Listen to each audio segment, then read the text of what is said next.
Hello বন্ধুরা, আজকের আমার খুব শরীর খারাপ। হ্যাঁ বলো, আমি শুয়ে আছি চুপচাপ। বলো, আমার তারটাও অসুখ হয়েছে। তাহলে বন্ধুরা, ওর শরীরটা খারাপ মতন এই চুপচাপ শুয়ে আছে, আর ওর বাপি কাজ করছে, ওর বাপির কাছে ওই যাচ্ছে আসছে। ওর এরম সময় একটা অসুখ করেছিল, আমরা মানে তখন আর বছর এরমই সময় হয়েছিল। সন্ধ্যা দিচ্ছি, ও হঠাৎ ওই দরজার কাছে হাত পা খিঁচিয়ে বমি করে মুখ দিয়ে গাঁজা উঠে পায়খানা করে ফেলেছিল। তো ওই ডাক্তারবাবুর কাছে নিয়ে যেতে সব পরীক্ষা টরীক্ষা করে দেখলো, দিয়েছিল, আমরা সব পরীক্ষা করলাম। করার পরে মানে বলছে যে ওই পোকায় যে পোকাগুলো ওদের গায়ে হয়, মানে ওদের গায়ে নয়, বাইরে থেকে। ও তো পরিষ্কার খুব, ওই পোকা বাইরে থেকে এসেছিলো, আমরা বুঝতে পারিনি, ওই কামড়েছিল।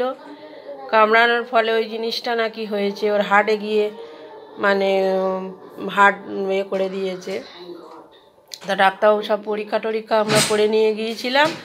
দেখাবার পরে বলল যে ওই ট্রিটমেন্ট চলছিল, তারপরে কিছু মাস ইঞ্জেকশান চলেছে, তারপর ট্রিটমেন্ট বন্ধ হয়ে যাওয়ার পরে মানে উনি মানে অফ করে দিয়েছে। তারপর ওই ফিরে পরীক্ষা দিয়েছিল, মানে পুজোর আগে। আমরা মানে করা হয়নি, আমাদের হয়ে ওঠেনি এই।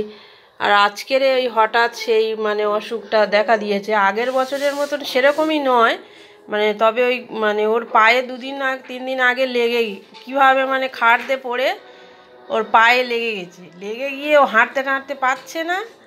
তা ওই আজকের হঠাৎ ওর বাপি তো দেশে গিয়েছিল, ও একটু ওর বাবা এলে মানে বাইরে চলে গেলে ও কেউ মানে আওয়াজ করলে ভেবেছে ওর বাবা এসেছে।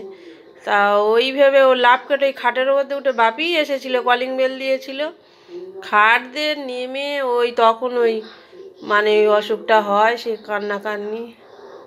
এখন এই চুপচাপ শুয়ে আছে। কালকে তোর ওই পরীক্ষাটা হবে, রক্ত নিতে আসবে 9টার দিকে। এই বাবু শুয়ে আছে এখন। বলো বাবা, বন্ধুদের বলো হাই। বলে তোমরা সবাই ভালো আছো?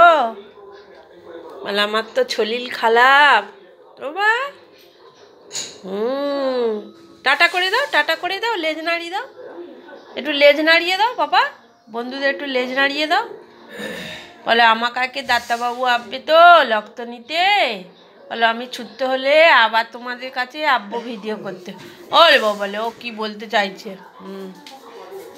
কি বাবা, কি তুমি হিসি যাবে? মামা একটু হিসি নিয়ে যা তো। ওই জন্য ওর বাপির কাছে খালি যাচ্ছে, ওই তোমার ডাকছে খালি। ওই হিসি পেয়েছে, ওর বাপিকে খালি, আমাদের কাছে কিছু বলবে না। ওর বাপি এলে বাপির কাছে পটি করাতে নিয়ে যেতে হবে, হিসি, তারপরে কি খাওয়া, সব কিছু। ওই কদিন আগে ওর দিদা এসেছিলো, আমাদের কাছে খাচ্ছিল না, ওর দিদার কাছে খাবে।